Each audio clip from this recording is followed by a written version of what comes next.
Labdien, godātie kungi, cienījamās dāmas, cilvēki, kas skatās mūsu internetu tiešraidē un tie, kas ir atnākuši un pagodinājuši ar savu klātbūtni mūsu šeit birojnīcā, Berga bazārā šodien.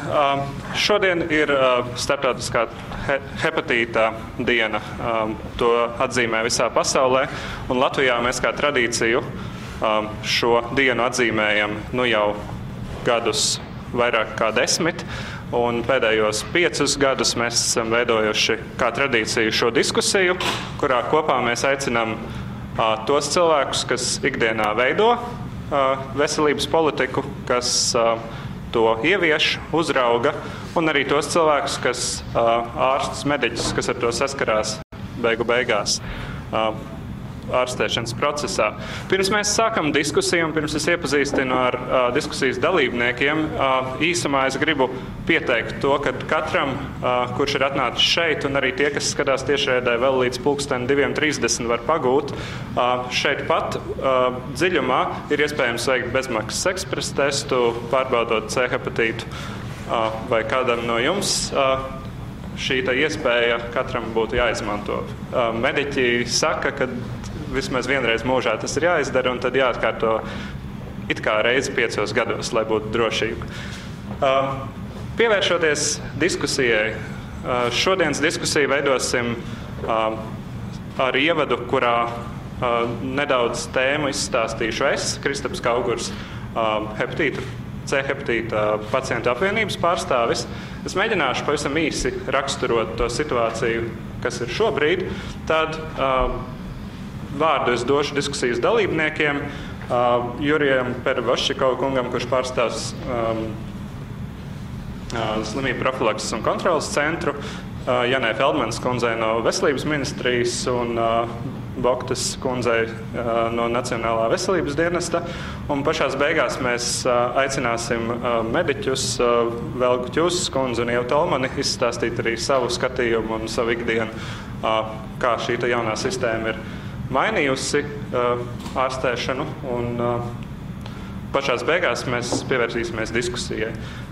Ilgi tad vairs nesakot ievadu vārdus, šie ir cilvēki vēlreiz, kas ir ieradušies diskusiju.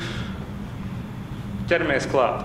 Statistiski valstī joprojām ir skaudra, C hepatīts ir infekcijas slimība, kas nodara bojājumu aknai.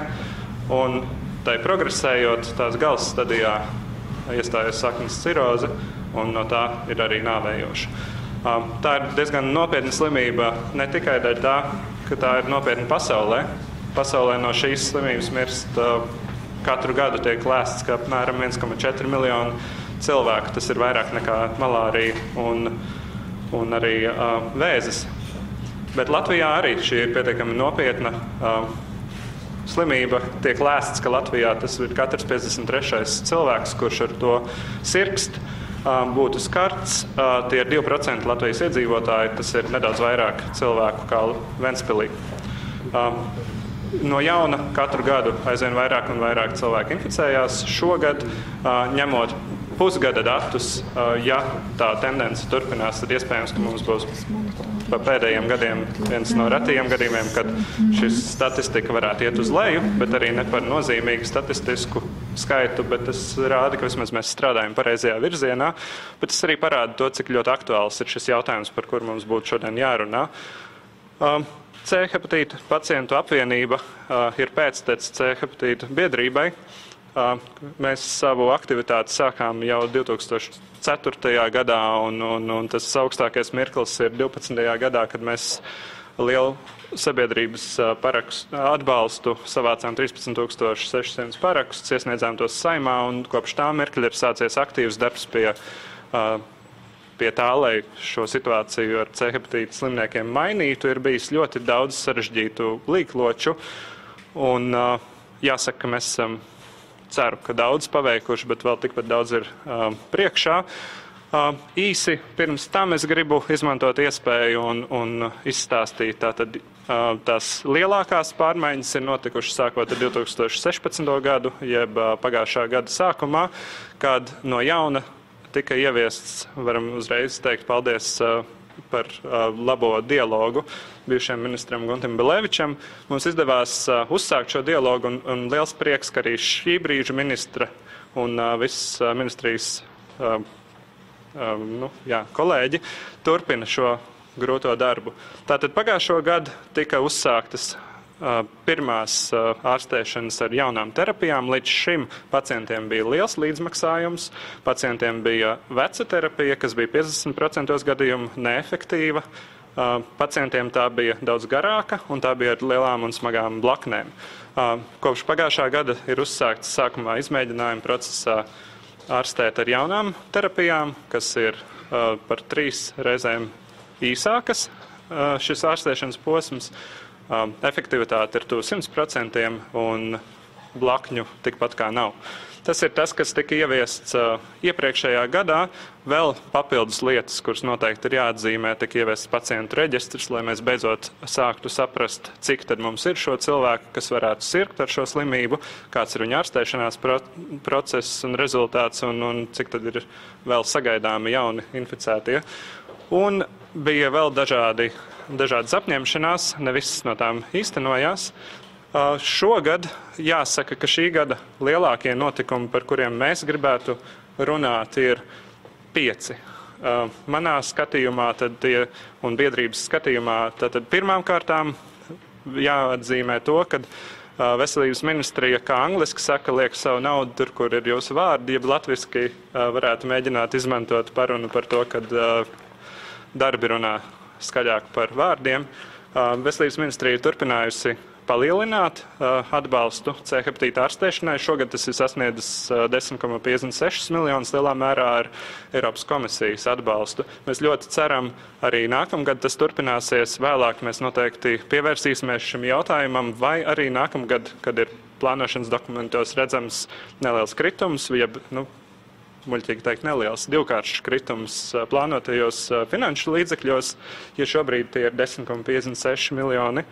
Un pēc 2 gadiem tur ir paredzēts 13 miljoni, tad nākamgad ir paredzēti 5 miljoni. Tāpēc jautājums, vai arī varbūt Eiropas komisija nākamo gadu turpinājusi mūs atbalstīt tādā pašā veidā kā šajā gadā. Un ja tā, tad, protams, tas ir labi. Ja nē, tad tas noteikti ir svarīgs jautājums, par ko mums šodien kam ir jāpieskarās. Otrs jautājums, protams, ir no paveiktajiem darbiem. Valsts ir šogad uzsākusi pāreju uz atteikšanos no interferona terapijām, jeb tām vecajām terapijām, kas bija garākas, neefektīvākas un ar lielām smagām blaknēm, pārējot uz mūsdienīgām un jaunām terapijām, cik tas iespējams. Protams, ir arī pilnveidota lēmuma pieņemšanas kārtība, kā pacients saņem šo atbildi par valsts apmaksātu ārstēšanu. Šeit uzreiz jāpiemina to, ka ir arī sakārtota neskaidrība, ja bažas no pacientu puses. Mēs visi zinām to, ka ir valsts apmaksātā kārtība, bet ļoti daudz pacientu meklē, esot aiz strīpas, nesaņemot šo valsts atbalstu vai finanšu trūkumu dēļ vai dēļ tā, ka viņu situācija nav gana smaga, sāk meklēt savus iespējas iegādāties zāles vai kaut kur Eiropas valstīs vai arī ārpus Eiropas, kas ir sakārtots. Arī šobrīd mediķi var turpināt uzraudzīt šo ārstēšanās procesu Latvijā. Tas joprojām ir liels personisks risks katram, kurš veic šādu darbu, bet, diemžēl, tā ir tā situācija, ko cilvēki ir spiesti darīt, un ir labi, kad mēs esam šo vidi sakārtojuši vai vismaz noņēmuši šīs papildus bažas, kas ir bijušas mediķiem. Hepatīta izplatības ierobežošanas plāns ir vēl viena lieta, kas šogad ir pieņemta. Tā parāda ļoti daudz ne tikai ārstēšanas darbu, kas ir jādara, bet arī sabiedrības informēšanas darbu un profilakses darbu nākamajiem 2-3 gadiem. Un, protams, viena no tādām lielākajām apņemšanās tēzēm ir Pasaules veselības organizācijas apņemšanās līdz 2030. gadam likvidēt C hepatītu kā nopietnu draudu. Šīs ir tās lietas, kuras mūsuprāt ir pašas svarīgākās šajā gadā. Jāpiebilst, ka Latvija, lai gan oficiāli nav apņēmusies sekot šai Pasaules veselības organizācijas uzstādītajiem mērķim, šobrīd jābūt lepniem par to, ko mēs darām. Mēs tīri labi turamies šīm rādītājiem, sekojam. Ja mūsu mērķis šogad ir ārstēt ap 1000 cilvēkiem, 760, tad tas ir tikai nedaudz zem tā, ko rekomendē Pasaules veselības organizācija tagad. Un nākamos gadus turpinot šo procesu, es domāju, ka mēs varam labi tuvoties šim mērķim. Šo jau pieminēju, tātad šis ir mūsu šī gada virstēma, un nedaudz lecot pāri statistikai, kuru jau es iepriekš minēju, skats nākotnē un lietas, kuras mums noteikti būtu, kurām jāpieturās, tātad tiekšanās uz PVO nosprausto mērķi, likvidēt hepatītu līdz 30 gadam. Mums vajadzētu pieturēties pie tā, ka šis valsts atbalsts ir nemainīgs arī nākamajos gados, protams, arī informēšanas un preventīvie pasākumi sabiedrībai. Turpmākās medikamentu cenas samazinājums, un šeit ir jāsaka kompliments arī Nacionālajam veselības dienestam. Mēs esam tīri labā situācijā, viņi ir izdarījuši savu darbu salīdzinoši labi, un mūsu cena ir, zāļu cena Latvijā ir pietiekami konkurētspējīga ar blakus valstīm, un jāsaka, ka mums ir, šis darbs vienmēr var turpināties un var darīts labāk, jo zemāka būs cena, jo labāk un vairāk mēs varēsim ārstēt cilvēkus. Un, protams, kad jāturpina sekot līdz šai alternatīvo medikamentu ieplūšanai Latvijā un kā cilvēki tos izmanto un jāseko, vai, piemēram, varbūt mediķi uzreiz jau var pateikt, vai ir kādi slikti gadījumi bijuši līdz šim, kad cilvēki ir saņēmuši brāķus, viltojumus vai kādu citādāk nekvalitatīvus medikamentus, kas, protams, ir, tam ir jāpievēršās un jāseko. Šīs ir lietas, kurām mēs gribētu pievērsties. Tāpēc ilgāk vairs nekavējot diskusiju, es vēlētos dot vārdu Jurijam Perevoščikovu kungam, lai iepazīstinātu mūs ar infektoloģijas jaunākiem statistikas datiem. Tie galvenie jautājumi, protams, mums būtu šie jaunie infektoloģijas dati, bet arī tajā skaitā jūsu uzturētā datubāze, vai tā ir atpelnījusi savas uzliktās cerības, un vai varbūt tajā kaut kas jāpilnveido. Lūdzu. Labdien! Šodien es prezentēšu mūsu situāciju, epidemioloģisku situāciju ar C hepatītu Latvijā un kas, principā, tiek darīts, kāpēc cilvēki slimo joprojām ar šo slimību, kādi epidemioloģiskas uzraudzības rezultāti, ar ko nodarbojas mūsu centrs. Svarīgi atcerēties, ka C hepatīts ir vīrusu infekcija, kura izplatās ar asinīm un citiem bioloģiskiem šķidrumiem no viena cilvēka uz otru. Dzīvnieki ar šo slimību neslimo. Un ļoti svarīgi, ka slimība ļoti bieži norit bez nekādiem kliniskiem simptomiem. Tātad cilvēks, kurš ir inficēts, to nevar zināt. Un tikai neliela daļa no pacientiem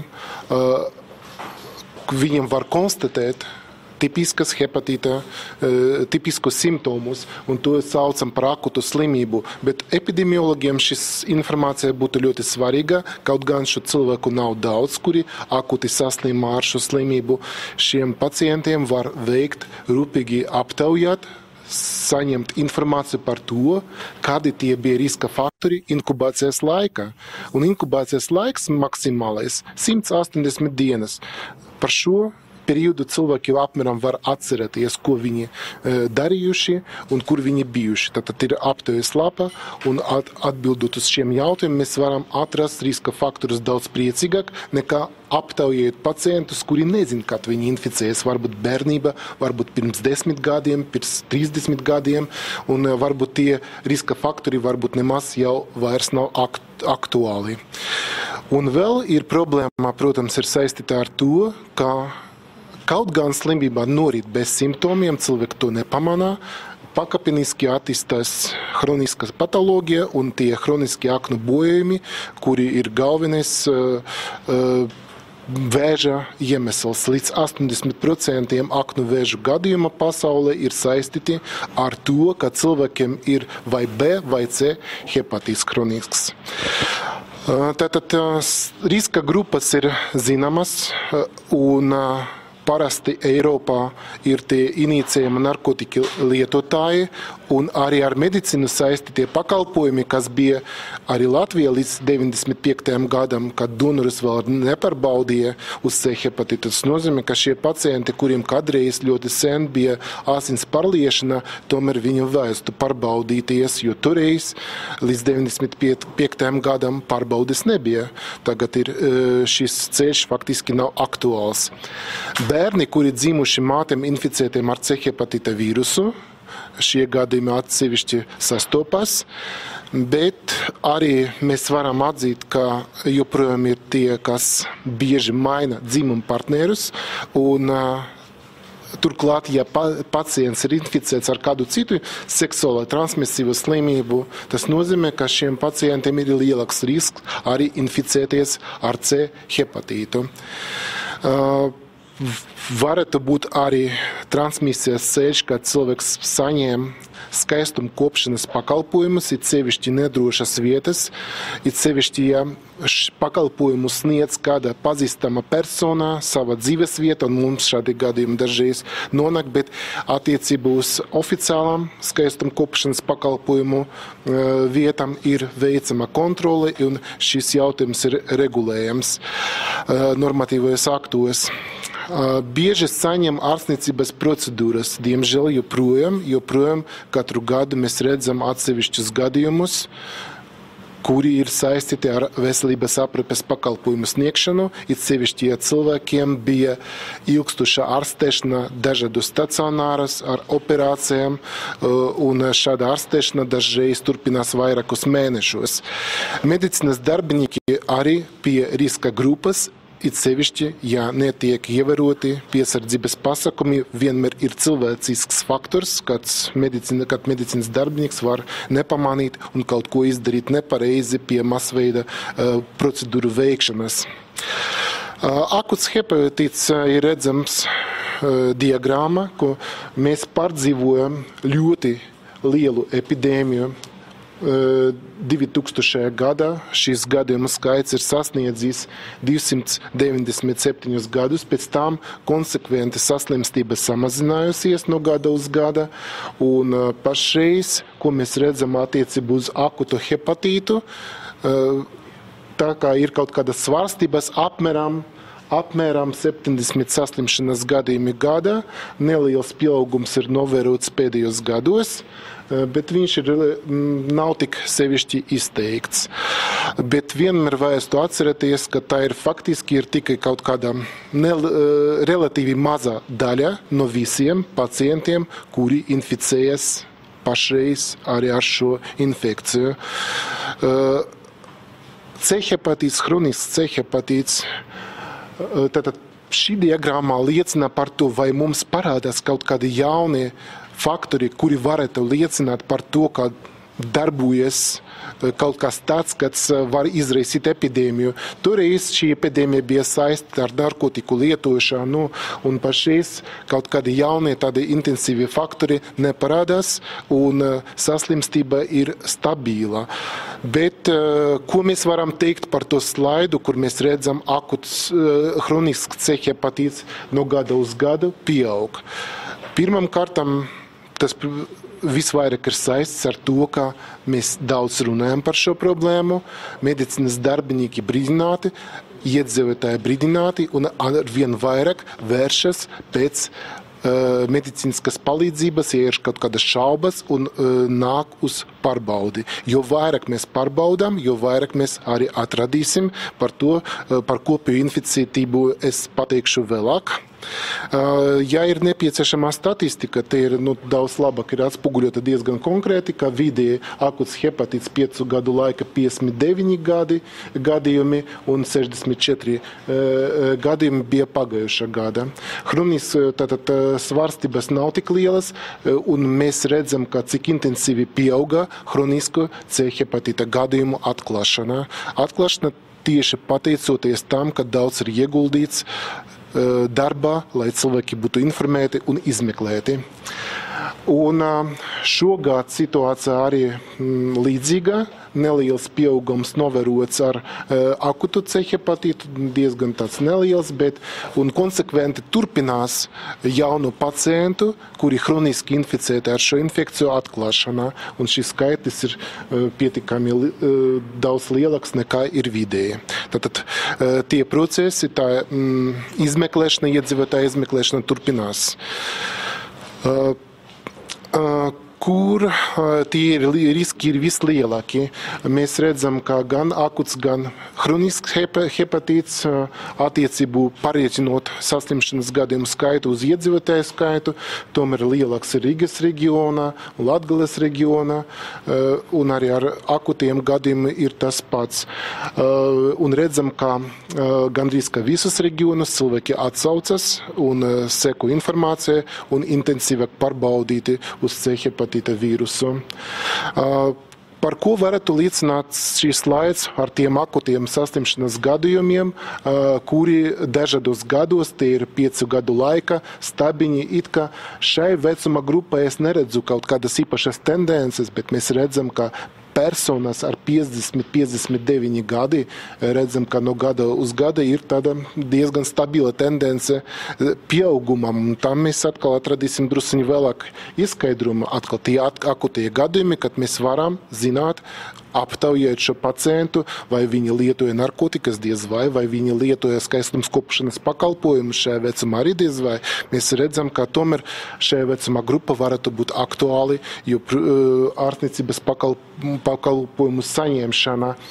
Hronisks C hepatīts atsaucība uz izmeklējumu un zārstu apmeklējumu ir gandrīz kā visas vecuma grupas, izņemot, protams, bērnus.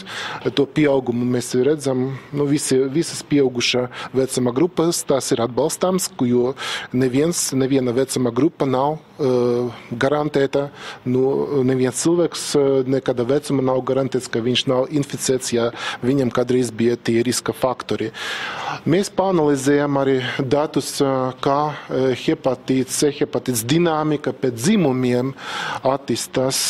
Te ir īpatsvars vīrieši un sievietes, un īpašas tendences mēs neredzam, ja analizējam svaigi inficētus, nesen inficētus cilvēkus, vīrieši un sievietes proporcija ir diezgan stabila ar nelielām svārstībām, bet interesanti, ka kas te izkristalizējas ar hronisko pacientu atklāšanu, pakāpeniski pieaug vīriešu īpatsvars. Tāda tendence ir redzama apmēram no 50%, gandrīz drīzumā līdz 60%. Mēs domājam, ka pagājis jau cik gadi, vairāk nekā 10 gadi kopš tās epidēmijas, kura bija saistā ar narkotiku lietotājiem un arvien vairāk hroniskiem pacientiem, kas varbūt inficējas toreiz, un tie bija pārsvara vīrieši, par šīs infekcija tomēr attīstās, un pacienti varētu aktīvāk vērsties pie izmeklēšanas, pie ārstnieciskas palīdzības tieši vīrieši.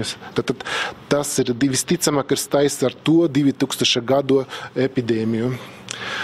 Akuta hepatīta riska faktori, tātad epidemiologs saņemot steidzamu paziņojumu no ārstniecības personas par to, ka pacientam ir akuts hepatīts, veic ļoti rūpīgu pēc anketas pacienta aptaujāšanu.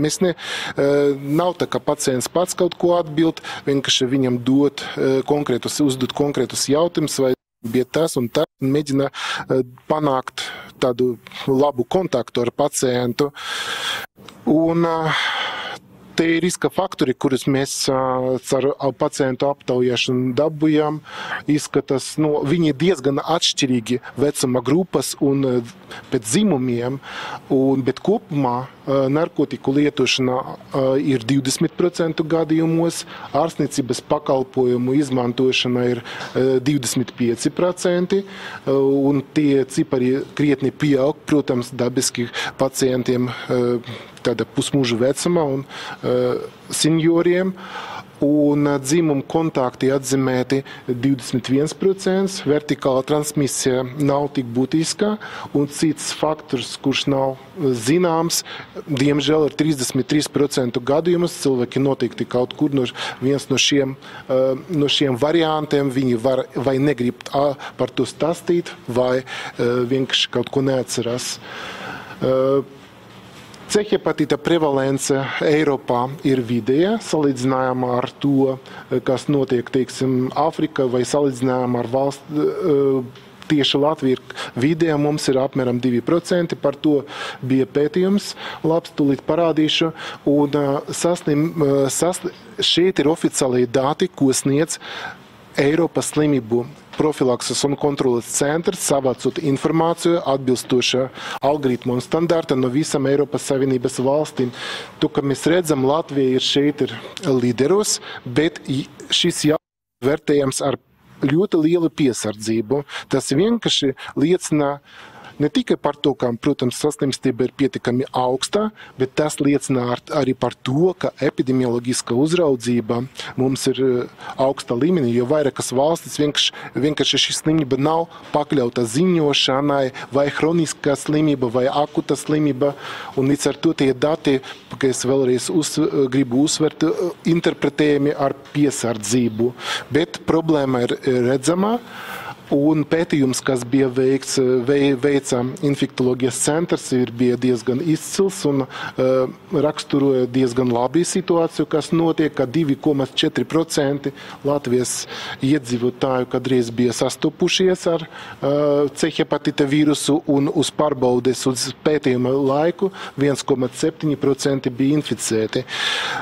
Tā runājot par visu populāciju, bet atsevišķas riska grupas, protams, mēs redzam, ka šis procents varētu būt krietni lielāks. Atsevišķi pētījumi parāda, ka narkotiku lietotāju vidu, tad atsevišķas riska grupas šis procents ir krietni lielāks. Laika posmā no 2006. gada līdz 16. gadam bija reģistrēta 16,000 saslimšanas gadījumi ar C hepatītu, bet ja mēs attiecināsim šī pētījuma datus vismaz uz pieaugušu populāciju, jo bija pārbaudīti pieaugušie, mēs varam redzēt, ka vismaz 38, gandrīz 40 tūkstoši bija kādreiz sastopušies savā dzīvē ar C hepatīta vīrusu, un klātbūtne joprojām paliek, kas hroniski inficē 27 tūkstoši pieaugušo, tad, ja mēs salīdzināsim, cik ir paziņots un cik ir atklāti, jo katrs slimnieks pakļauts reģistrācijai, un salīdzināsim ar to, cik varētu būt, kā apmēram puse no Latvijas iedzīvotājiem vēl joprojām nezin par to, vai viņi inficētie cilvēki vienkārši dzīvo un nezin. Tas ir svarīgi, tāpēc, ka stratēģija, kura bija minēta, likvidēt C hepatītu 30. gada, tur nav kā pilnībā likvidēt par 90% samazināt šo cilvēku skaitu, kuri dzīvo ar C hepatītu, ar B hepatītu, ar C hepatītu, un tas nozīmē, ka, lai sasniegtu šo 90% samazinājumu, mums vajadzētu dabūt vēl 15,000 pacientus, kuri dzīvo un nezin par to, ka viņi inficēti. Un tas ir pirmais, un otrais, protams, vajadzētu nodrošināt šo pacientu ārstēšanu, un tad 30. gada patiešām būs iespēja pateikt, ka saslimstība samazinājusies par 90%, sasniedzot mērķi. Vēl ir svarīgs moments, kas dod labu atbalstu programmai, jo vērsts pārsvarā uz riska grupām, kur, kā mēs redzējām, saslimstība ir ļoti augsta. Darbs, kuru SPKC koordinē un pie pašvaldībām darbojas un nevalstiskas organizācijas vada HIV profilakses punktus, 19, kuri veicamā ne tikai pārunās ar cilvēkiem, kas pieder riska grupai, bet arī šo cilvēku izmeklēšanā ar ekspres diagnostikas testiem uz HIV infekciju, arī uz C hepatītu. Dati ir kopēji pa gadiem. Un ko mēs redzam, ka atkarība no tā, cik ir veicami testi, tas atkal pierāda to pašu. Jo vairāk mēs izmeklēsim, jo vairāk mēs atradīsim, jo pozitīvo rezultātu skaits, tā dinamika gandrīz identiska ar kopēju izmeklējumu skaitu. Tātad tie cilvēki, kuri apmeklēja šos punktus un bija izmeklēti ar ekspres testiem, viņiem vidējais rādītais 15–16% inficēti, bet ja mēs izdalīsim atsevišķi narkotiku lietotājus, Pie tiem redzam, ka 44-42%. Citi, kuri nav narkotiku lietotāji, bet tomēr mēs redzam, ka 5% ir drusciņi vairāk nekā standarti būtu sagaidāms populācija. Tas nozīmē, ka atkal šie cilvēki kaut ko zina par sevi vairāk un šaubas par to, par savu veselību, un viņam ir tomēr aizdomas par to, ka viņi bija inficēti stiprāki nekā pārējie populācija. Plakāti arī ir pieejami un sadalāmi. Vēl bija lūgums pateikt dažus vārdus par to registru. Tas ir labs vispār pasākums kopumā vērtējams, jo vēsture bija šāda, ka 15. gada bija pieņemts veselības ministrijas lēmums sakarā ar jauno terapijas līdzekļu ieviešanu par to, ka vajag tomēr uzskaitīt, cik daudz mums ir tie pacienti, cik daudz saņem ārstēšana, cik efektīva ārstēšana, un līdz tam brīdim tādas iespējas nebija šo lietu rūpīgi uzskaitīt, lai arī plānotu aktivitātes uz nākotnē. Kā es teicu, ka tikai pateicoties šim registram, mēs kādreiz varēsim 30. gada pateikt, ja mēs sasniedzam vai nesasniedzam to mērķi. Ja nav uzskaites, tad nevar vispār par kaut ko spriest. 15. gada rudenī līdz rudenim darbojas grupā ar kolēģiem no infektoloģijas centra, bija izstrādāta pacienta registra karte C hepatīta un bija izveidota pirmā datu bāze, kura sākotnējā periodā, kamēr nebija veikti grozījumi MK noteikumus, bija uz bez personīgas informācijas. Tur nebija vārds un uzvars, bet bija identifikātori. Tātad pirmo gadu šīs registra datu bāze darbojas, un pēc tam bija veikti grozījumi MK noteikumos, bija kartes apspriešana, un faktiski pašreiz šis registrs darbojas jau ar personas datiem, un vairāk, es šodien paskatījos, vairāk nekā 2000 pacienti jau ir ievadīti registrā, un arī visa informācija ir dažādos griezumos, kā mēs, kā speciālisti, varam pie nepieciešamības analizēt rūpīgāk. Un visbeidzot, es gribu pateikt, ka C hepatīts nav vienīgais hepatīts, par kuru ir šī diena. Pasaulē arī B hepatīts, arī citi hepatīti. Un nevajag to aizmirst par to, ka banālais kādreiz Botkina slimībā A hepatīts varētu atgriezties. 2005. gada mums arī sākas ar dažiem gadījumiem. Faktiski viens pacients rezultātā izraisīja milzīgu epidēmiju. 5000 pacienti saslima 2005. un 2006. gada Latvijā bija ļoti liels uzliesmojums. Tikai pat pie noteiktiem apstākļiem, pie dažādas sakritības, šī slimība var strauji izplatīties.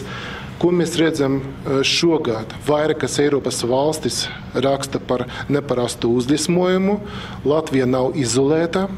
Un šitais apaļš liecina par to, ka šogad mums jau ir redzams pieaugums pirmajā pusgada salīdzinājumā ar to gadījumu skaitu, kurš būtu sagaidāms. Lielākā daļa ir saistīta ar starptautiskiem ceļojumiem, bet jau ir zināmi atsevišķi gadījumi, kad cilvēks, kurš atveda šo infekciju no ārzemēm, izplatīja šo tālāk. A hepatīts varētu būt ļoti bīstama infekcija jau inficētiem pacientiem ar C hepatītu, bet A hepatīts ir vakcīna regulējama slimība. Tātad, ja cilvēks ir inficēts ar C hepatītu, viņš var sevi pasargāt no smagas norises, arī veicot vakcināciju. Tad paldies par uzmanību. Es gribēju jautāt un atgriezties pie šī pacientu reģistra un varbūt jūs īsus komentārus par to. Tātad, tas bija pavadīts pietiekami ilgs laiks, lai viņi veidot, lai viņi prototipētu un laiku pa laikam izskanēja visādas bažas, kad viņš ir pietiekami sarežģīti aizpildāms, ka viņš netiek pilnīgi aizpildīts. Piemēram, vai jūs vadat iekšā arī cilvēkus, kuri nesaņem ārstēšanu, lai mēs varētu nākotnē prognozēt, cik tad mums nākamgad viņi būs. Un, ja nemaldos, viena no tādām cilvēciskām valodā nosauktajām mērķiem šim projektam bija Bilevičs kungs, to vismaz es atļaušos brīvi jūs citēt.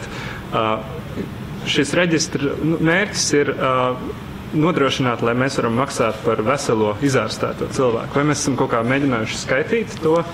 vai to mēs varam iegūt? Kāds ir jūsu vērtējums, varbūt kādu papildinājumu nepieciešami šai sistēmai? Paldies. Šī sistēma darbojas šādi. Sakarā ar to, ka pastāv arī epidemioloģiskas uzraudzības sistēma, kuru mēs saucam visums, valsts infekcijas slimību uzraudzības un monitoringa sistēma. Un jau esošajā kādreiz izveidotajā sistēmā mums bija, ka parādījās 16,000 kā apmēram saslimšanas gadījumā ar C hepatītu ievadīti. Bet jauna sistēma ir vairāk orientēta nevis uz epidemioloģiju, bet uz tieši uz ārstēšanu, ārstēšanas efektivitāti. Bet kas bija ļoti svarīgs un būtisks, ka tie dati par tiem pacientiem, kas bija iepriekšējos gadus reģistrēti, viņi nav pazaudēti nekur, viņi faktiski bija pārnesti, automātiski pārnesti uz šo jaunu registru un atverot strādāt ar to jaunu registru, mēs redzam, klinicisti redz maksimālu informāciju par visiem pacientiem, kuri vismaz 10 gadu laika kuriem bija reģistrēts C hepatīts akuts vai hronisks, vai tikai pamatojoties uz laboratorisku izmeklēšanu. Tātad tā informācija par kopējo pacientu skaitu, kas ir zināms uz dotu brīdi, jau ir. No tiem, kas jau ir zināmi, es jau minēju 2256 pacienti uz dotu brīdi, ievadīti kā pacienti, kuriem bija izvērtēta nepieciešamība ārstēties 5., 15., 16. un 17. gada. Tad nāk papildus informācija tieši no klinicistiem par to, kādi izmeklēšanas rezultāti uz dotu brīdi, kāds ir koncilija vērtējums un cik daudziem ir nozīmēta ārstēšana. Atkal 15. 17. gadā ārstēšana bija nozīmēta 1855 pacientiem. Diezgan detalizēti var saprast, kāda schēma ir nozīmēta, moderna vai akutiem joprojām ar interferonu, par to kolēģi labāk pastāstīs. Un, ja nepieciešams, šo datu bāzi var aktualizēt un pasniegt informāciju tāda nepieciešamā griezumā, kas būtu svarīgs plānošanai, analīzei un arī datu salīdzināšana ar Nacionālo veselības dienestu, kurš apmaksā šo ārstēšanu. Tātad ir diezgan progresīvs registrs. Protams, darba laikā ir konstatētas lietas, kuras varbūt nav tik svarīgas, un pienākošās pilnveidošanas darba grupā ierosināja, ko var drusiņi samazināt un atvieglot, neietekmējot to datu kvalitāti un to nepieciešamību pēc šiem datiem.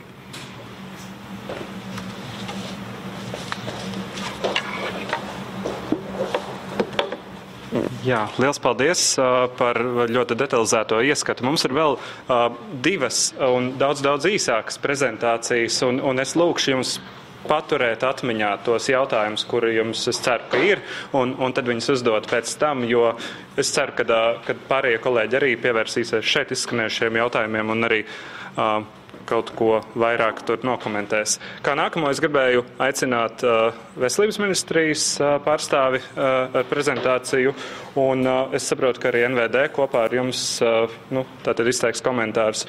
Jums es galvenokārt gribēju jautāt par tātad, kas tad ir jauns šajā gadā ieviests, kā tas izskatās mūsu kopējā kontekstā un vai ir kaut kādi secinājumi, ko mēs darīsim tālāk, uzlabosim šajā, vispār procesā kopumā. Es jums dodu uzreiz pultu pārslēgšanai un... Paldies! Pirmkārt, man jāsaka jau, ka Kristaps Kaugurs lielākoties, ko es gribēju stāstīt, jau ir izstāstījis, tādēļ es ļoti īsi varbūt tikai precizēšu atsevišķas lietas vai papildināšu. Tātad, pirmkārt, es gribu teikt, ka svarīgākie lēmumi, lielākās lietas, lai šis jautājums saistībā ar C hepatītu sāktu virzīties uz priekšu, būtībā tika pieņemti 2015.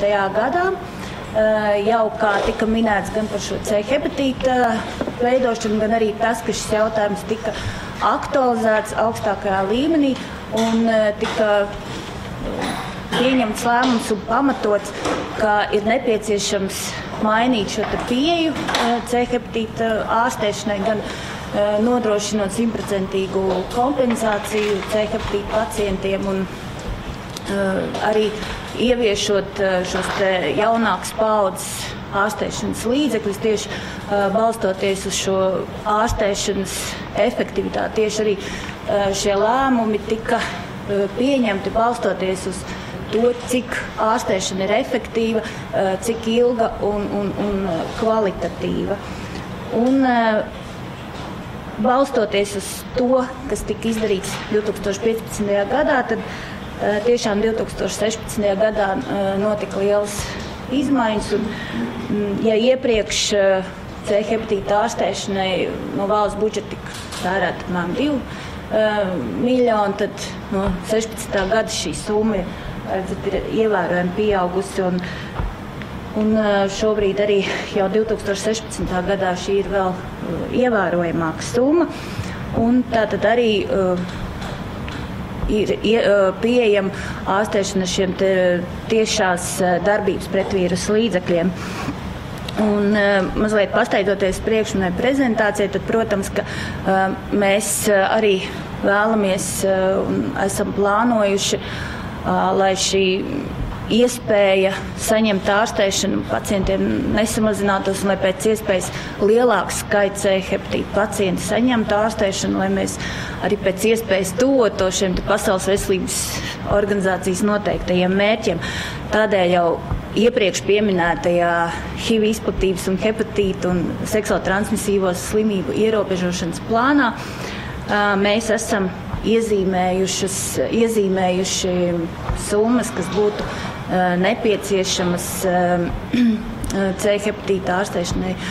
Un arī tā kā aicinājuši valdībai šo te atbalstu palielināt. Runājot par šo tabulu, es gribu tikai pieminēt, ka šeit jūs redzat, ka no gada uz gadu šis te finansējuma atbalsts tiešām šeit jaunākai interferonu nesaturošai terapijai palielinās. Un būtībā no šī gada ir pieņemts lēmums pamatā izmantot šo te interferonu nesaturošo terapiju, izņemot tur atsevišķus gadījumus, kad interferonu terapija ir nepieciešama. Un būtībā to saņem arī pacienti, kur pagājušo gadu uzsāku šo ārstēšanu. Un, jā, šogad C hepatīta ārstēšana ir iezīmēti 10,6 miljoni, un tas ir arī pateicoties gada sākumā papildus piešķirtajiem 5,4 miljoniem, kas ir uz budžeta deficīta rēķina. Un Eiropas komisija ir saskaņojusi, ka šādiem mērķiem, proti C hepatīta ārstēšanai pacientiem ar F3, F4 stadijā šo finansējumu varam izmantot. Un šeit arī tātad ir redzams, ka neskatoties uz to, ka no 2016. gada tika ieviesta daudz dārgāka ārstēšana, kas ir tātad efektīvāka, tad tomēr arī pacientu skaits pieaug. Un 2016. gadā kopējais C hepatīta pacientu skaits, kas saņēma ārstēšanu, pārsniedz 1000, tad šogad jau ir plānots jau vairāk kā 1200, un jau būtībā jau ļoti liela daļa, apmēram 800 pacienti jau ir, kuru ir uzsākuši šo ārstēšanu.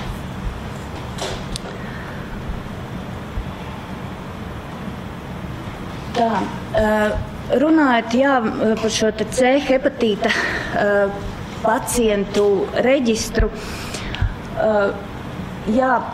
mums šis reģistrs dod lielas iespējas šobrīd izvērtēt arī šo ārstēšanas efektivitāti. Šeit ir iekļauti visi pacienti, gan tie, kas saņem šo te jaunāko interferonu nesaturošo terapiju, gan tie pacienti, kuri saņem interferonu saturošās ārstēšanas schēmas.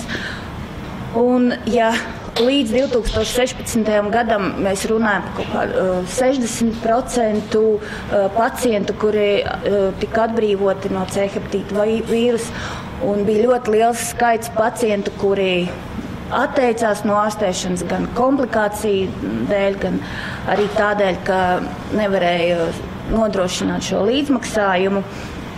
Tad šobrīd mēs varam runāt, ka šī efektivitāte no ārstēšanas ir 80% un vairāk, un ja mēs runātu par šo bezinterferonu ārstēšanu, tad praktiski tā ir efektīva visiem pacientiem, izņemot atsevišķus gadījumus.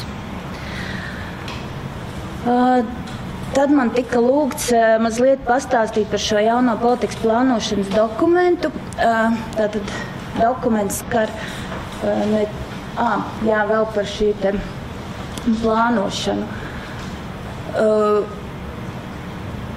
Iepriekš mums bija ļoti grūti noteikt, būtībā arī varbūt šobrīd nav tik viegli plānot šo te nepieciešamo finansējumu un izvērtēt, cik tad lielam skaitam pacientu ārstēšana būtu nepieciešama un varbūt kādas būtu labākās ārstēšanas metodas, kādi veidi un varbūt kādi kritēriji, lai tiešām šo ārstēšanu saņemtu tieši tie cilvēki, kam tas ir pirmkārt nepieciešams.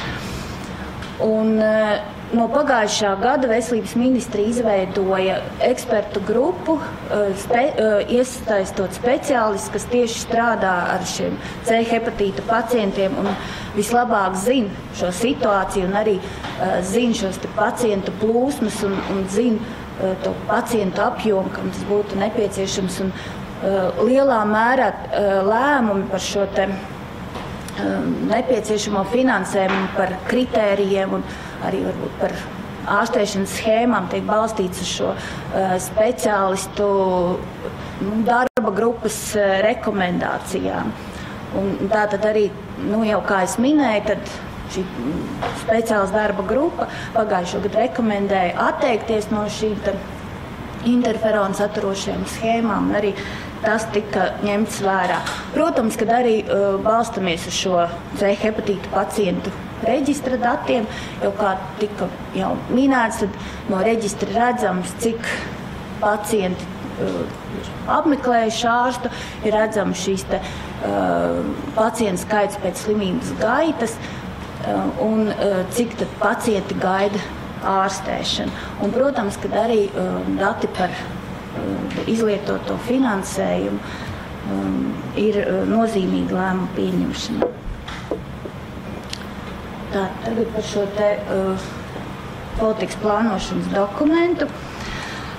Tātad tas ir rīcības plāns slimības, transmisijas slimības, kurām ir līdzīgs izplatīšanās ceļš, tātad HIV infekcijas, seksuāli transmisīvās un B un C hepatīta izplatības ierobežošanai, kas ir plānots uz 3 gadiem, 2018. un 2020. gadam. Un tas plāna galvenais mērķis šobrīd ir mazināt to izplatību, tieši balstoties uz to, lai veicinātu šo slimību atklāšanu un ārstēšanu. Bet, protams, kad arī ir vērsts uz profilaksi. Un, kā jau minēja, plāns ir orientēts uz šo 3 slimību, 3 veidu infekcijas slimību izplatības ierobežošanu, un tas tajā ir noteikti tāds 7 galvenie darbības virzieni, jau kā Kristaps Kalgurs minēja, viens no tiem ir sabiedrības informēšana. Un varbūt, kas ir tāds atšķirīgs tieši attiecībā uz C un B hepatīta izplatību un varbūt arī atšķirīgs no citām valstīm, ka mēs šeit esam arī uzsvēruši šo te pakalpojumu nozīmi, jau ko Jurijs Pervoščikovs arī pieminēja, gan invazīvo veselības aprūpes, gan arī skaistumkopšanas pakalpojumu nozīmi saistībā ar šo inficēšanās riskiem. Un ne tikai vēršoties pret pakalpojumu sniedzējiem, nosakot stingrākas prasības, bet arī aicinot pašu sabiedrību, pašus cilvēkus padomāt, kādas pakalpojumus izvēlas un izvēlēties drošus pakalpojumus, padomāt par savu drošību un arī būt drošiem un prasīt no pakalpojumu sniedzēju šo te drošību, lai tiktu izmantoti cimdi, lai tiktu pareizi sterilizēti instrumenti un arī nepieciešams gadījumā par to pārliecināties. Arī jau, kā Jurijs Perevoščikovs minēja, tomēr ir arī cilvēku grupas, kas ir vairāk pakļautas šī inficēšanās riskiem ar C hepatītu, un tie ir arī cilvēki, kas lieto intravenozās narkotikas, tādēļ arī plānā ir sadaļa par šiem te kaitējumu mazināšanas pasākumiem un par šo personu informēšanu. Plānā ir arī sadaļa, kas ir veltīta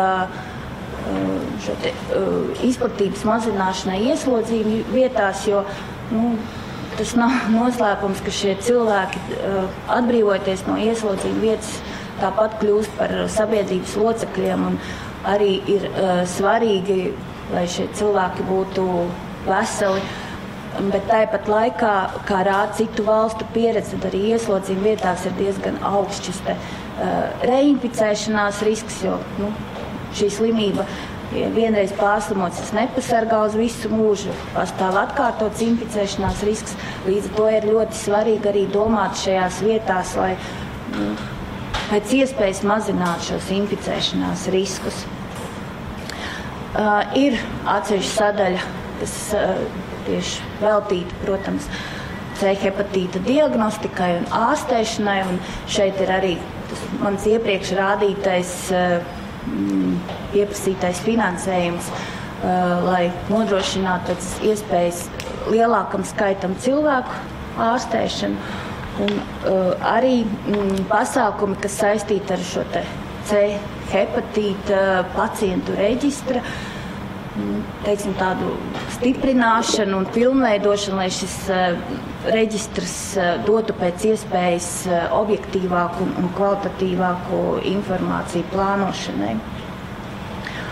Un arī, protams, ka šeit ir jautājumi, kas ir saistīti gan ar speciālistu kvalifikācijas celšanu, lai varbūt pacienti saņemtu pēc iespējas kvalificētākas rekomendācijas un lai varbūt pēc iespējas lielāks speciālistu loks iesaistītos C hepatītā gan diagnostikā, gan ārstēšanā, jo, ja mēs gribam sasniegt šos te Pasaules veselības organizācijas mērķus, un kā Jurijs Perevoščikovs minēja, tad tas ir ļoti liels cilvēku skaits, kam būtu jāsaņem šie pakalpojumi, tad, protams, kad ir jādomā arī par to, lai šis te speciālistu skaits būtu atbilstošs. Un arī ir sadaļa, kas attiecas jau uz šiem te pieminētajiem invazīvajiem pakalpojumiem, gan veselības aprūpes pakalpojumiem, gan skaistumkopšanas pakalpojumiem, lai šie pakalpojumi būtu pēc iespējas drošāki un arī, lai speciālisti, kas sniedz šos pakalpojumus pēc iespējas apzinātos šos riskus un pēc iespējas apzinīgāk veiktu savu darbu un šos riskus savā darbā novērstu. Un runājot par plāna virzību, tad šobrīd plāns jau ir iesniegts ministru kabinetā, ir atbalstīts no visām iesaistītajiem partneriem, un tuvākajā laikā arī gaidām, ka plāns tiks apstiprināts, un tātad varēsim ķerties pie tā īstenošanas. Un tas arī īsumā ir izpaldies. Paldies! Es arī sekošu saviem paša lūgumiem un jautājumus paturēšu vēlāk, īpaši veselības ministrijas pārstāvē. Bet vienu gan es gribēju uzreiz jums lūgt jautāt, vai taisnība, ka tātad šis plāns no iepriekšējiem hepatītu un HIV apkarošanas plāniem tātad kopumā iet arī ar finansēšanu, ar tam sekojošu finansējumu. Tādā veidā tas droši vien ir lielāka cerība, ka tas arī nonāks līdz ieviešanai. Ir tā, ka plāna izstrādes laikā mēs esam aprēķinājuši finansējumu, kas mums ir nepieciešams, lai mēs īstenot un ieviestu dzīvē šos plānā minētos pasākumus.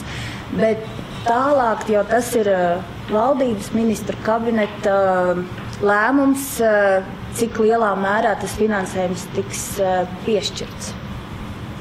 Jā, labi, paldies. Paldies tad mēs ar šo noslēdzam to pirmo daļu, kur mums savas prezentācijas sniedz vairāk politikas veidotāji un ieviesēji un šīs kārtības uzraudzītāji. Un tagad es gribētu aicināt šodien mums klāt ir Velga Ķūzes kundze un Ieva Talmanas kundze. Abas divas pārstāv Latvijas infektoloģijas centru.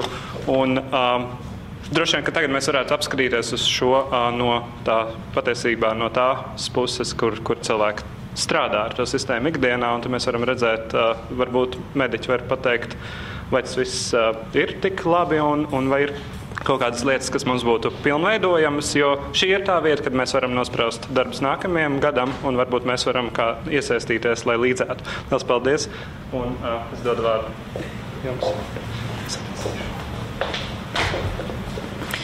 Labdien, cienījamie kolēģi! Es pārstāvu Latvijas infektoloģijas centru un Latvijas infektologu, hepatologu un HIV speciālistu asociāciju. Un esmu praktiskais ārsts, un arī dr. Ķūs, mēs esam praktiskie ārsti, kas strādā ikdienā ar C hepatītu pacientiem. Tīri vizuāli tāds izskatās cirozes pacients. Tas ir tas, pie kā noved C hepatīts, un šādam pacientam prognoze ir ārkārtīgi bēdīga. Tas ir ļoti īss laiks, kas viņam ir atlicis dzīvot. Viņam ir sakrājies šķidrums vēderā, viņam ir izdiluši visi muskuļi, un viņam praktiski aknas vairs nestrādā, un vienīgais glābiņš ir aknu transplantācija. Un ja tā netiek veikta, tad faktiski viņa dzīves atlikušais laiks ir skaitīts. Un šeit jūs varat redzēt aknu cirozes ainu. Es nezinu, ir kaut kur tas rādāmais bišķiņu pakomentēšu. Paldies. Tātad schematiski perēklis aknā, te ir arī schematiski, bet šis ir mūsu pašu Latvijas pacients jau pēc nāves sekcijā redzams. Aknas jūs visi esat redzējuši veikalā, kādas izskatās aknas, gludas, sārti, brūnas, bet te viņas ir pilnas ar audzēju perēkli, un šāda akna nekāda nevar strādāt un nevar izpildīt savu funkciju. Kas attiecās uz jauno C hepatīta ārstēšanu, es tiešām izmantojot arī iespēju, ka bijušais veselības ministrs ir šeit, es gribu pateikt lielu paldies, jo 2015. gadā tajā laikā veselības ministrijā sadzirdēja, saprata, izprata šo problēmu un pieņēma ļoti kardinālus lēmumus. Un no 16. gada 1. janvāra ir faktiski C hepatīta ārstēšanā Latvijā notikusi revolūcija. Un ieguvēja nav neviens cits kā mūsu Latvijas pacienti. Un saņemot šo te jauno efektīvo terapiju, mūsu pacienti tiek reāli izārstēti, par ko viņi ir priecīgi un par ko mēs ārsti esam laimīgi un par ko arī, es domāju, veselības ministrija var būt lepna, kad viņu darbs ir vainagojies ar reālu rezultātu. Tas viens reģistrs, par to jau daudz runāja. Mēs kā ārsti uzskatām, ka reģistrs ir labs, viņš ir pilnveidojams jau, bet viņš kopumā ir labs un ar gadiem viņš dos arī cerētos rezultātus. Un mēs esam šur tur prezentējuši ārzemēs, kā izskatās mūsu reģistrs un esam saņēmuši pozitīvas atsauksmes, ka mēs izskatāmies labi uz citu valstu fona. Ne visur ir tik labi C hepatīta reģistri izveidot. Par pacientiem, kas ir ārstēti, tātad ar jauno, es runāju par jauno bezinterferonu terapiju, 2016. gadā tika ārstēti vairāk kā 200 pacienti, šajā gadā būs vairāk kā 700 pacienti ar valsts finansētu jauno C hepatīta ārstēšanu, un tie, kuriem mēs esam saņēmuši rezultātu, te nav runa ne pa 50, ne pa 60, ne pa 80% efektivitāti, bet efektivitāti 99%. Un tā ir vienīgā, es teiktu vienīgā, nezinu, citu, hroniskā slimība, kur ir iespējams izārstēt. Jo hroniskas slimības principā nevar izārstēt. Tas ir tā kā cukurdiabēts, kā bronhiālā astma, kā augsts asinsspiediens. Tās ir mūža slimības, kuras visu laiku ir jāārstē. Šeit mēs C hepatītu izārstējam, un pacients ir vesels, ja vien viņam vēl nav ciroze. Ja viņam ir jau ciroze, tad viņam paliek ciroze, bet C hepatītu viņam vairs nav. Bet ja viņam nav vēl cirozes, viņš principā ir vesels, un viņš ir darba spējīgs, nodokļus maksāt spējīgs, bērnus radīt un audzināt spējīgs. Un blakus parādības, protams, šai jaunajai terapijai praktiski nav. Viņa ir ļoti labi panesama un pacienti ir vienkārši laimīgi. Īpaši tie, kuri iepriekš ir saņēmuši vairāk kārt pat ārstēšanu ar veco interferonu terapiju, izjutuši ļoti daudz diskomforta un ņēmuši slimības, labas darba nespējas, labas ārstēšanās laikā, tad tagad viņi saka, vai es vispār ārstējos. Ja? Un rezultāts ir labs. Tā kā pacienta atsauksmes arī ir ļoti, ļoti labas. Nu, un kā mērķis, lai sasniegtu šo Pasaules veselības organizācijas nosprausto mērķi 2030. gadā likvidēt C hepatītu kā nopietnu draudu veselībai, tad ir svarīgi zināt, cik tad pacientus ir jāārstē. Un kopā ar PVO, zinot tos mūsu datus, ir izstrādāt konkrēti pacientu skaits, cik tad viņi mums būtu gadā jāārstē. Un tas ir nākamajos pāris gados 1484, pēc tam 2300, pēc tam 2450. Un ja mēs pieturētos pie šādiem cipariem, tad mēs redzam, ka jaunus C hepatītu gadījumus mēs katru gadu samazinātu. Jo šobrīd, balstoties uz to, cik mēs zinām, cik ir jauna akūta C hepatītu gadījumi, mēs aptuveni varam domāt, ka katru gadu ir 600 apmēram jauni inficēti gadījumi. Katru gadu 600 cilvēki iegūst atkal no jauna C hepatītu. Savukārt, ja mēs ārstējam, jebkurš izārstētais cilvēks, viņš vairs nav infekcijas avots. Ja viņš aiziet pie manikīra un pēc tam aiziet otrs, viņš vairs neinficē to nākamo. Un līdz ar to arī kopējo inficēto skaitu mēs ievērojam samazinām un līdz tam 30. gadam varam samazināt līdz nozīmīgi zemiem cipariem. Kas notiktu, ja mēs neārstētu, tas viss pieaugtu un būtu jau 2030. gadā 50,000 C hepatītu pacientu Latvijā. Un ārstējot ar šādiem PVO nospraustiem mērķiem šos ciparus, mēs samazinām arī aknu cirozes pacientu skaitu, viņš smuki iet uz leju, aknu vēža pacientu skaitu un kopējo mirstību no aknu izraisītām šīm slimībām. Savukārt, ja mēs to nedaram, tad šie cipari visi ne tikai samazinās, bet viņi iet arī ne tikai paliek konstanti, bet viņi iet arī uz augšu. Nu, lūk, un secinājumi, ko es gribu pateikt, ka jauno medikamentu bezinterferonu terapiju efektivitāte un panesamība ir vienkārši izcila. Tā izārstē hronisku slimību un pacients vesels.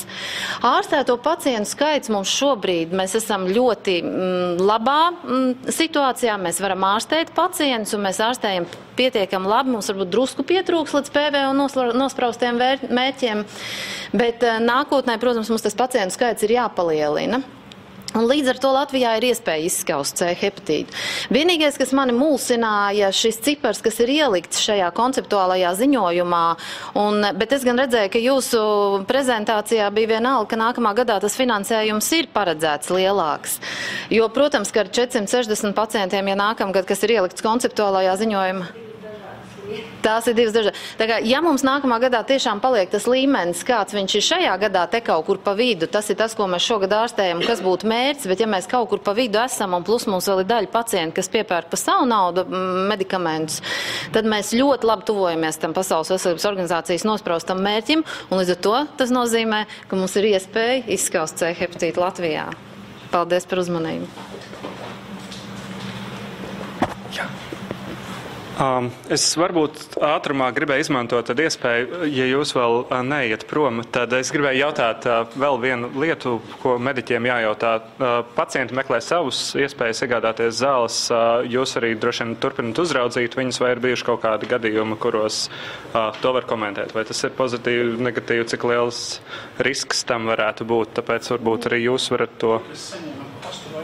Nu, vienkāršot sakot, jā, Indija, Eģipte, Ukraina, citas vietas. Kopumā daudz šādu pacientu ir vairāk simti jau, kas līdz šim ir paši iegādājušies zāles. Gan pa pastu, gan paši braukuši pakaļ, gan lūguši, lai kāds atved.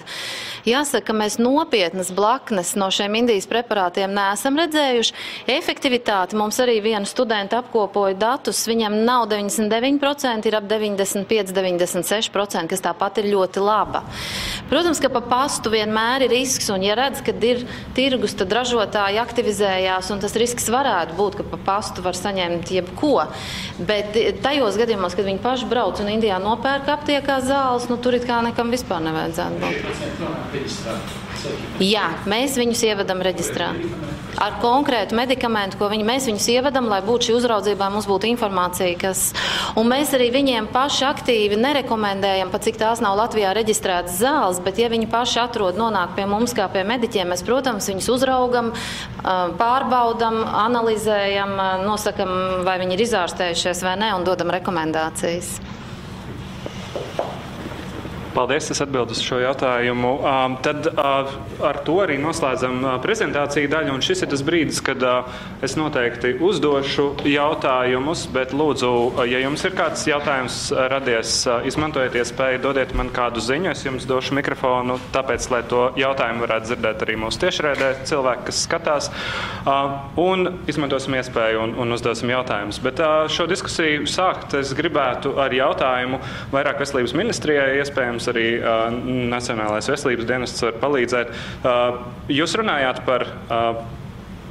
par to, kā jūs izmantojat šo te reģistra datus tālāk, un tāpēc tas jautājums bija, vai plānošanas dokumentus veidojot jūs sākat jau izmantot šos te datus. Mēs iepriekš runājām par to, kad naudas trūkuma dēļ mums jāsāk ar pašiem smagākajiem pacientiem ar fibrozes 3. un 4. stadiju, un ka būs kāds mirklis, kad šie paši smagākie pacienti jau tiks izārstēti, vairums, kas mums ir uzkrājušies, un ka mēs varēsim ķerties arī citiem klāt, jo nelieksimies ļoti daudz cilvēku ir neizpratnē par to, ka dēļ tā, kad nav pietiekams finanšu līdzekļu apjoms, ārsts ir spiests viņam teikt, ka tu neesi gana slims, lai būtu kategorizēts šajā grupā, lai saņemtu līdzekļus valsts apmaksātai ārstēšanai. Tāpēc vai redzams kaut kāds, ka tuvojās tas punkts, kurā to smagāko esam apārstējuši un varam ķerties pārējiem, vai droši lūdzu, varbūt kāds no jums var? Jau, kā mēs runājam, C hepatīts ir uzsācis darbu no pagājušā gada, un līdz ar to jau arī, kā tik minēts, protams, ka šeit nav pieejami tik daudz dati par šīm te visu reģistrēto pacientu slimības gaitu un slimības stadijām. Līdz ar to, protams, ka no reģistra šobrīd cik daudz ir tieši ar 3. stadiju vēl pacienti, kas nav apmeklējuši ārstu, mums datu nav. Bet tādēļ, jau, kā es minēju, arī mēs esam izveidojuši šo speciālu darba grupu, kuri vēl labāk redz šo situāciju un uz kuru rekomendācijām mēs balstamies. Un es domāju, ka šeit varbūt ir liederīgāk jautāt speciālistiem, vai viņi redz šo iespējamās izmaiņas. Varbūt speciālisti var komentēt. Es varētu komentēt pēc tā, ko mēs redzam ikdienas darbā, konsīlijos strādājot un liekot pacientus uz terapijas vai nozīmējot viņiem ārstēšanu. Tātad šī brīdī pirmām kārtām tie ir ar fibrozi 3 un fibrozi 4. Un skatoties, kā ārstiem, kolēģiem ir atlasīti šie pacienti, mēs prognozējam, ka varētu būt, ka nākošajā gadā jau uz terapiju varētu sākt pretendēt F2 kategorijas pacienti. Mēs lielāko daļu būsim aptvēruši. Protams, kā parādās arī mūsu redzes lokā, tāpat kā pagājušajā gadā, tie pacienti, kuri gadiem nebija vērsušies pēc palīdzības, jo viņiem vienkārši nebija iespējas veikt to līdzfinansējumu. Tagad viņi ir parādījušies, un liela daļa no viņiem, diemžēl, ir šī brīdī ar F3, F4, un viņi ir tajā pirmajā kategorijā, kuras arī mēs ārstējam. Tad nākamais jautājums varbūt nedaudz provokatīvs, bet izmantojot iespēju, ka Belēvičs kungs ir šeit. Es jau pirmajā iespējā uzdot jautājumus minēju šo te skaļo apņemšanos un saukli, kur jūs izteicāt savas ministrēšanas laikā maksāt tikai par veselo un izārstēto pacientu. Vai šāda apņemšanās ir iet tālāk, vai tas ir kaut kas, ko mēs ieviešam? Šī apņemšanās, protams, tiek attīstīta arī tālāk, arī jaunie līgumi ir slēgti tieši uz tādiem pašiem principiem, kā valsts maksā par izārstētajiem pacientiem. Un par neizdārstētajiem tad... Paliek ražotāja finansējums. Es izmantošu to iespēju vēl papildināt, komentēt, jo man liekas, kādā citā tikšanās reizē jūs norādījāt, ka tā ir viena lieta, kur Latvija ir salīdzinoši celmlauze un iet pa priekšu citām Eiropas valstīm, kur šī prakse, ja nemaldos, jūs minējāt, ka ir diezgan kaut kas, ar ko mēs varam lepoties. Šāda veida līgumi. Jā, uz to citas komentārus, ne? Tad, attiecīgi, kā nākamo jautājumu vēl gribēju arī veselības ministrijai jautāt, par cik Pasaules veselības organizācija ir izteikusi tik skaļu apņemšanos par 30. gadu un šī C hepatīta būtisku ierobežošanu, vai arī Latvijas Pasaules veselības organizācija ir tajā iesaistīta, vai Rūrānas kundze, piemēram, arī... vai veselības ministrija bieži uzstāda mērķus sadarbībā ar Pasaules veselības organizāciju, vai hepatīts ir arī šo mērķu vidū? Kaut vai tas vien, ka mēs esam izstrādājuši politikas plānošanas dokumentus, es domāju, jau liecina par to, ka C hepatīts ir viena no prioritātēm. Un, protams, kad savu darbu arī mēs plānojam vadoties arī no Pasaules veselības organizācijas rekomendācijām. Un arī savos plānošanas dokumentos, protams, ka mēs tos pieminam un izmantojam.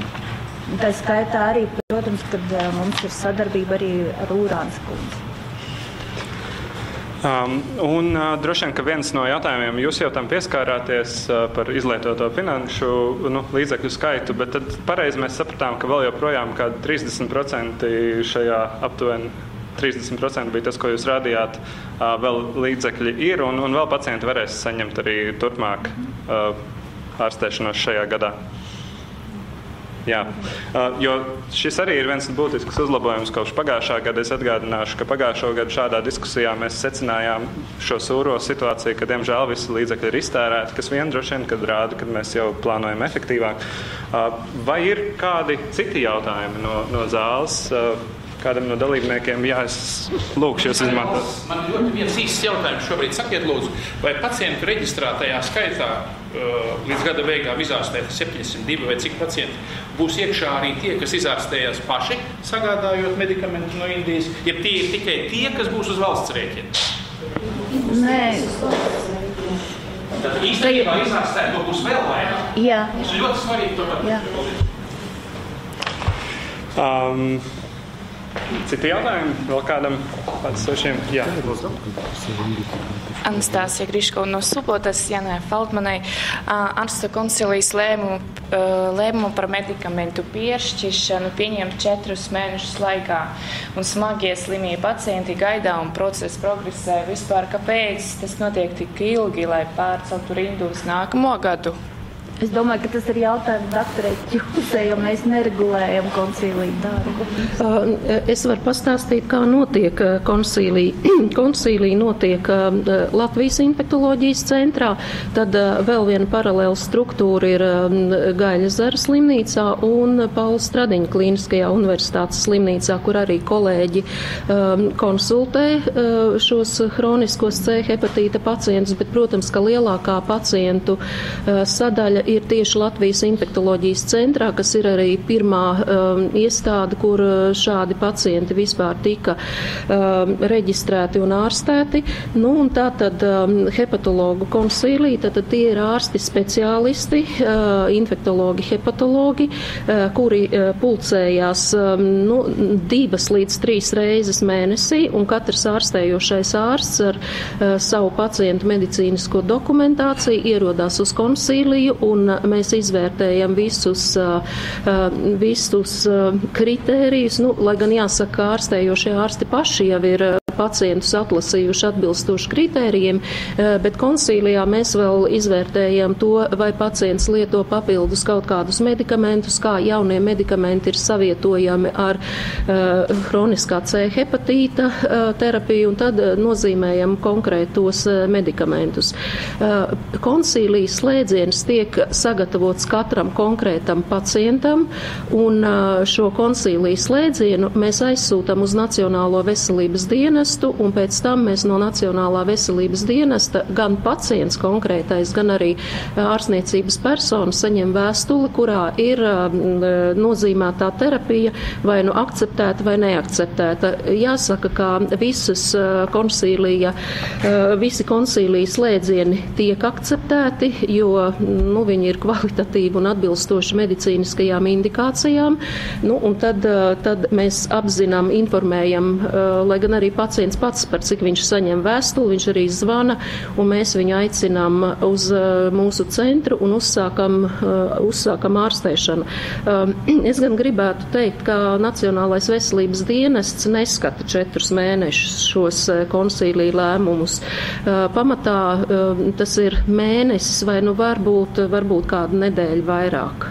Tā kā varbūt ir kāda atsevišķa situācija, bet principā netiek skatīti 4 mēneši. Un pacienti ir ieinteresēti un viņi ļoti arī aktīvi nāk. Mēs nozīmējam ārstēšanu, kontroli un viss notiek. Un vēl es varu piebilst, tad arī, kā jau es rādīju, tad šogad jau ievērojami vairāk pacienti nekā pagājušo gadu šādā laika posmā jau ir izgājušo, saņēmuši šo lēmumu, līdz ar to tas ir diezgan nepamatot. Ja šeit es arī varētu papildināt, jo pagājušajā gadā, ja es nekļūdos, bija 111 pacienti uz šo hepatīta dienu, kas bija toreiz pabeiguši ārstēšanu ar jaunajiem preparātiem. Uz šo brīdi ir jau vairāk kā 250. Protams, mums vēl nav datu par to, vai viņi ir pilnībā atbrīvojušies no vīrusa, ir tie primārie dati tūlīt pēc terapijas. Ir vīrus nenosakāms asinīs, vēl tie 3 mēneši ne visiem ir pagājuši, tāpēc tas arī vēl ir procesā. Es varu nokomentēt attiecībā uz tiem 4 mēnešiem. Tā varētu būt tā situācija, kad bija saņemti vienā dienā vienkārši ap 100 konsīliju, un tad dienas, tā kā ir valsts pārvaldes iestāde, mums ir jāsagatavo 1 mēneša laikā šī te atbilde obligāti, un ja mēs jutām, ka nevar paspēt, tad bija šī te vēstulīte ar informāciju, ka būs, lai mēs ievērotu likumu. Bet patiesībā ir tā, ka mēs mēnešu laikā visus lēmumus pieņemam. Vai ir vēl kādi jautājumi klātesošiem? Šobrīd nē. Tad papildus es gribēju jautāt par to, iespējams, jūs jau, es redzēju, samājāties ar Pelmanas kundzi, bet es tomēr pārjautāšu vēlreiz. Attiecīgi šajā nedēļā tika pieņemts šis plānošanas dokuments, kur nosaukumu, protams, man vienmēr ir jāpieraksta, un šis konceptuālais ziņojums par veselības aprūpes sistēmas reformu, kurā attiecīgi bija paredzēts arī hepatītam līdzekļi, un kas no tā izleca, jeb likās jautājuma vērts, ir tas, ka nākamajā gadā, ja šogad mums ir nedaudz vairāk par 10 miljoniem paredzēti, un pēc gada ir paredzēti ap 13 miljoniem, pēc 2 gadiem ap 13 miljoniem, tad nākamajā gadā tur bija iezīmēti 5 miljoni. Tāpēc tas jautājums ir, vai tā ir apzināta tāda samazinājums, vai tur ir plānots, ka būs kāds cits avots, no kura būs papildus līdzekļi, jo pretējā gadījumā mēs redzam to, ko Pelmanas kundze rādīja, mēs plānojam samazinājumu. Plānā šajā jūs minētajā dokumentā ir minēts finansējums, kas ir tā kā bāzes finansējums saucamais, kas ir jau no iepriekšējiem gadiem plānots, bet šajā pasākumu plānā mēs esam aprēķinājuši, kāds ir nepieciešamais. Un, es gribu teikt, protams, ka mēs plānojam, ka būtu nevajadzētu samazināties šim finansējumu hepatīta ārstēšanai, bet, protams, ka tas ir atkarīgs no ministru kabineta lēmumu par šo papildus finansējumu piešķiršanu. Vēl kādi jautājumi klātesošiem? Uz doto brīdi, ja citu jautājumu nav, es vēl varbūt varu izmantot iespēju nedaudz provocēt. Kādā sarunā mēs ar mediķiem sākām runāt par šī te pacientu reģistra efektivizēšanu, un jūs minējāt kaut ko par to, ka varbūt kādus kontrola mērījumus vai kontrola analīzes vajadzētu veikt vēlāk. Vai jūs varat šo papildināt un komentēt, lai reģistrs būtu pilnveidīgāks?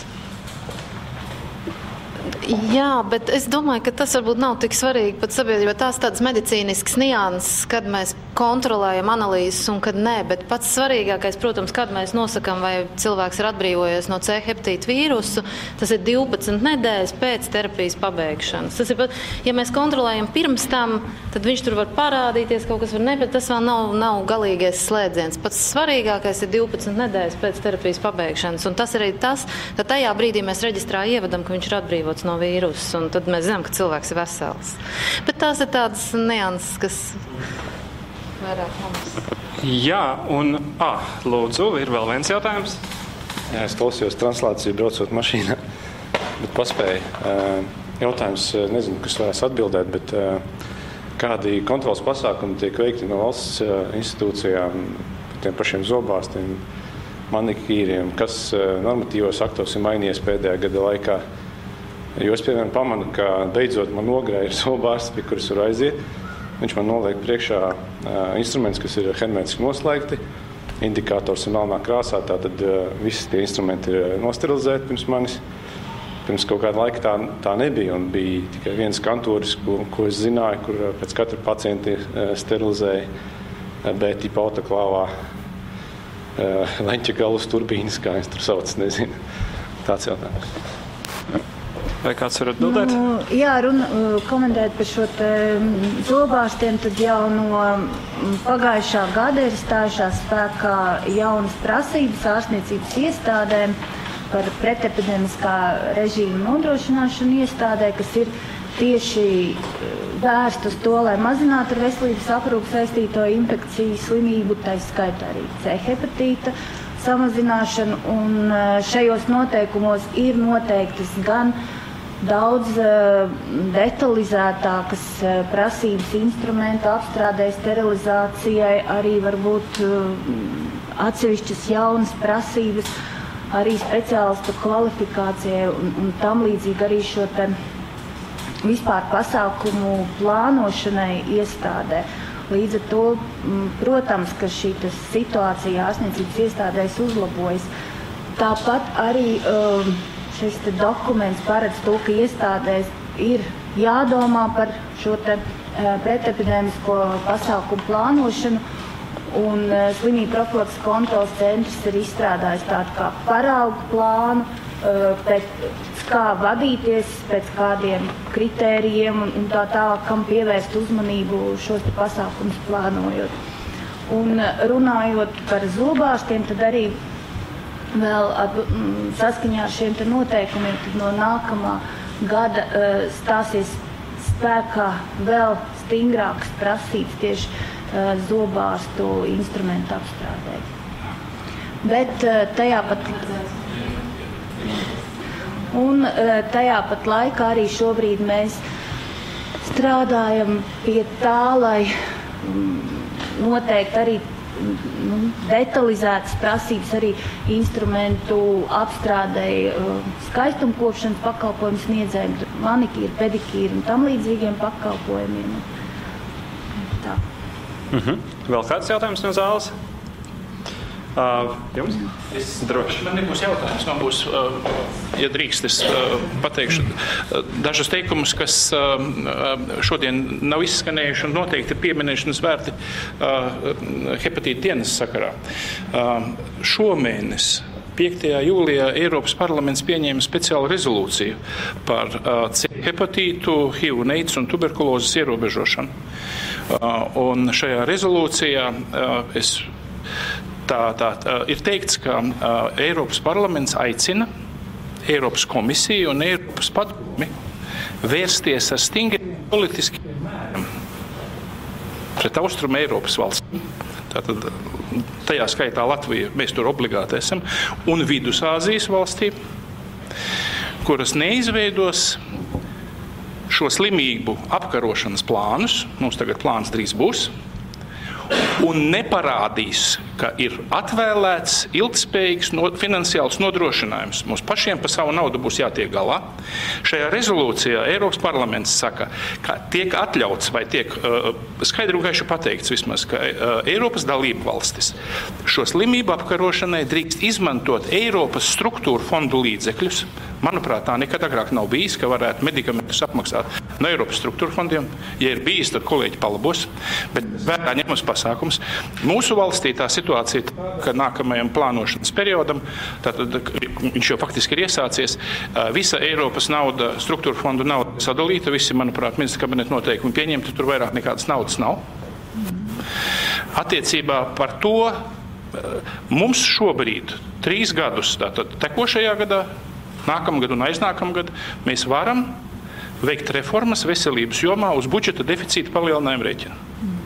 Ar prieku mēs konstatējam, ka šogad tieši uz šī rēķina ir atvēlētais papildus finansējums, kas līdzēja sasniegt uz 10,6 miljonus. Tā ir, vai ne? Jā. Un jautājums ir, plāns arī ir skaitliski labs. Tur gan nav atspoguļotas dažas lietas, par kurām Eiropas parlaments runā un aicina. Bet finansiāli ņemot viņš ir labs. Bet jautājums jau ir tikai, vai ministrija šī brīdī, kad daudziem šķiet, ka nauda ir liela un kad visi piesakās pēc savas naudas daļas, vai ministrija C hepatīts vēl aizvien paliks tik liela prioritāte, kāda tā ir šogad, vai nākamgad būs vairāk naudas, vai mazāk, vai tikpat, tā jau nav skaidrība. Un tas, manuprāt, ir tas būtiskākais jautājums. Eiropas parlaments aicina dalību valstis caur tātad Eiropas komisiju, tas reiz atnāks pie mums, veikt pasākumus diagnostikai, skrīningam, ieviest diagnostiku primārās veselības aprūpes sniedzēju līmenī, ģimenes ārstiem vajadzētu veikt ekspres testus. Plānā es to atradu. Tam arī vajadzīgs būtu finansējums. Ģimenes ārsti grib veikt maksas pakalpojumus, šis varētu būt viens no tiem.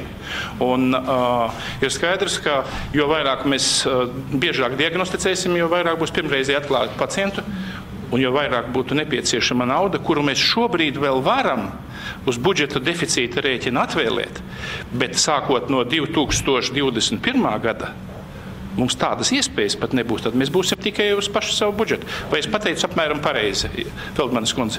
Jā, pilnīgi. Paldies. Jā, protams, jūs pilnīgi pareizi pateicāt, bet šobrīd arī man nav pamata teikt, ka šis C hepatīta aktualitāte mazināsies veselības ministrijā, un ja runājam par šīm te ministriju pieprasījumiem vai šīm te kā agrāk pēc jaunām politikas iniciatīvām vai jaunām plānošanas pasākumiem, tad mēs esam ekonomikas ministrijā arī iesnieguši šo te pieprasījumu, lai šis finansējums C hepatīta ārstēšanai nesamazinātos un varbūt arī palielinātos. Citu komentāru no kolēģiem? Vai ir vēl kādi jautājumi un komentāri zālē? Ir viens aiz jums. Es atvainojos, sākumā uztrūkumā nestādījos priekšā Ēriks Eiseks, bijušais pacients. 10 miljonu milzīgu summu, bet varbūt arī te jau skanēja pašā diskusijas sākumā. Bet jautājums tāds, kas tiek darīts vai jau ir izdarīts, lai par 10 miljoniem izārstētu vairāk cilvēku? Piemēram, ja zāles maksā 12,500 eiro viens kurs, vai var panākt 7,000, 6,000 un 2 lielāku cilvēku skaitu izārstē. Kas tiek darīts šajā jomā?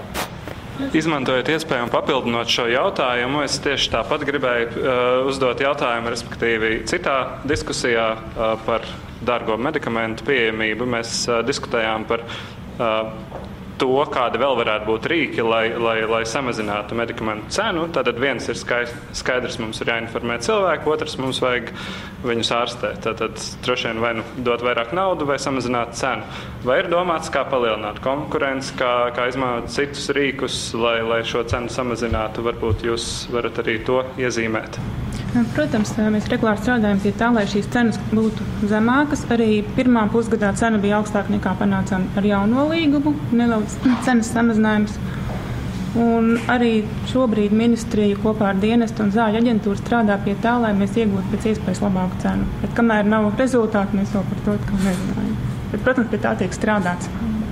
Tajā skaitā papildinot šo jautājumu, es gribēju jautāt iepriekš. bieži vien ir izskanējis viedoklis, ka tātad mēs neko nevaram darīt, jo vispirms kompānijas piereģistrē Latvijā savu vēlmi tirgot medikamentu, un tad no tiem mēs arī varam izvēlēties. Vai ir domas, ka mēs varētu aicināt kādus citas kompānijas piedalīties šajā tirgu? Nav noslēpums, ka esošie medikamenti arī droši vien nedarbojas visiem pacientiem, nav derīgi. Mums ir ap 30% pacientu, kam patiesībā šie medikamenti nedara. Vai ir kāds veids, kā mēs varam uzlabot šo pārklājumu arī tiem pacientiem, kuriem, diemžēl, šis medikaments vienkārši nav piemērots? Kā jau es teicu, pie tā mēs šobrīd strādājam. Ja? Tā kā, kad būs rezultāts, tad jūs to redzēsiet. Skaidrs, detalizētāk komentāri. Vienu komentāru es gribēju teikt, ka tiešām Nacionālais veselības dienests ir panācis ievērojumu cenas mazinājumu, un tas, ko mēs redzējām, kā mēs pagājušajā gadā ārstējām, mēs pat nesapņojām, ka ar šo finansējumu mēs tik daudz pacientus varēsim ārstēt. Tā kā, manuprāt, tas ir milzīgs sasniegums, bet kas vēl ir svarīgi, ja mēs iesim uz F2, uz jau vieglākiem pacientiem, tur ir vadlīnijās schēmas, kur mēs varam izmantot 8 nedēļu terapijas kursu, kas pa 2/3, ka par 1/3 ir īsāks kurs, ja? Un līdz ar to tur atkal līdzekļi ietaupīsies. Tā kā tikko mēs iesim uz vieglāku pacientu grupu, mēs atkal varēsim vairāk ārstēt. Jā. Jā, paldies par šiem komentāriem. Ja ir vēl kādi pēdējie komentāri, piezīmes, varbūt jums pašiem kādas atziņas un vēlējumi. Ja nē, tad šobrīd nav citu komentāru. Ja nē, tad paldies par šo diskusiju. Manuprāt, bija diezgan produktīva gan diskusijas beigu daļa, gan arī pašā sākumā mūsu prezentācijas bija ļoti informatīvas. Es gribētu izmantot iespēju un vēlreiz atgādināt, līdz 2:30 ir iespējams veikt bezmaksas ekspresa testu hepatītam šeit pat dziļumā telpā. Visus klātesošos aicinu to izmantot. Un tad tiekamies nākamajā gadā.